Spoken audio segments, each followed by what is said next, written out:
La razón por la que digo esto es debido a que están muy bien hechos, de verdad. En general, cada capítulo está contado desde la perspectiva de un personaje, ya sea Bran, Jon, Daenerys, Tyrone, Ned o algún otro de los muchos personajes, y casi siempre terminan en alguna especie de cliffhanger, algo que hace que tengas ganas de saber qué sucederá después con el personaje, pero no lo llegas a saber sino hasta 100 páginas después, que es cuando el personaje vuelve a aparecer. Pero en esas 100 páginas hay más capítulos con más personajes que de la misma manera logran captar tu atención y hacer que te intereses por ellos. Muchas personas se quejan de que estos libros son extremadamente descriptivos, pero yo creo que esto es lo mejor. Prácticamente cada detalle es descrito.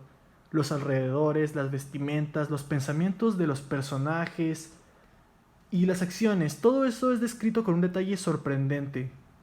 Y eso, como ya he dicho, creo que es lo mejor. Son extremadamente inmersivos y una vez que los lees con tu mente totalmente abierta y medida en la historia y metida, perdón, en la historia, logras imaginarte todo lo escrito a gran detalle, de una manera que la serie nunca logró hacer en mi opinión.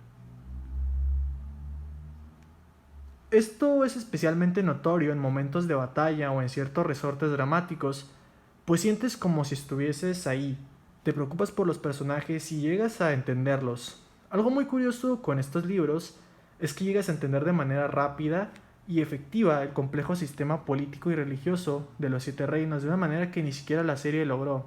Llegas a entender la Guardia de la Noche, la importancia del Trono de Hierro, la fe de los siete, los antiguos dioses, la fe del dios ahogado, la guardia real, la fe del dios rojo, y todas esas cosas que hacen icónica a la saga.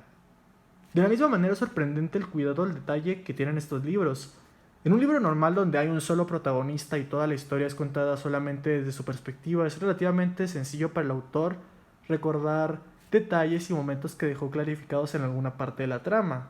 Pero en estos libros donde la historia se narra a través de más de 20 personajes, cada uno con su propio arco argumental, es muy sorprendente que George R. R. Martin, que vendría siendo el escritor de estos libros, logra recordar detalles de hace 300 páginas, de hace 1000 páginas, de hace 2 libros.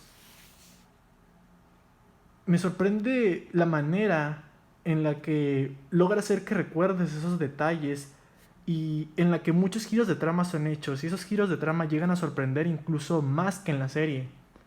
De la misma manera es muy sorprendente cómo se nos muestran cosas que otras sagas de fantasía ignoran por completo, como pequeñas costumbres que tienen en la cotidianidad en este mundo ficticio, y hasta los grupos étnicos y sociales se dejan ver muy bien establecidos. Están los Rhoynar, están los Ándalos, los primeros hombres, y los apellidos, por ejemplo, de las familias de esos grupos étnicos son muy diferentes. Los Ándalos tienen apellidos exóticos, Targaryen, Lannister, mientras que los apellidos de los primeros hombres son palabras como Strong y Stark.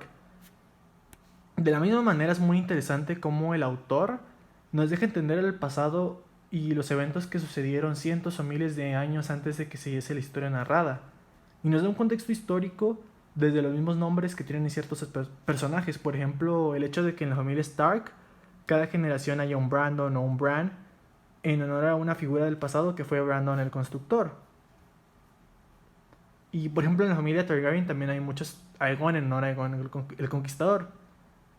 De la misma manera se nos deja muy bien establecido el folclore que rodea a la sociedad de Poniente Westeros.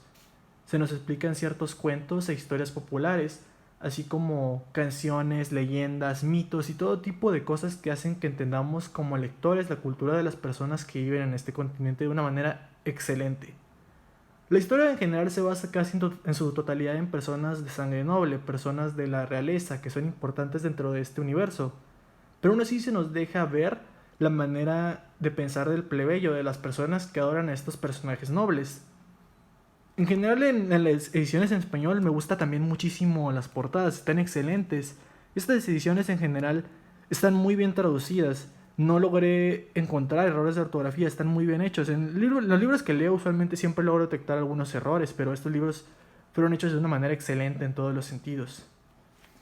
No tienen dibujos, no tienen nada de eso, son la mera narración, pero de verdad lo recomiendo muchísimo por todo lo que acabo de mencionar.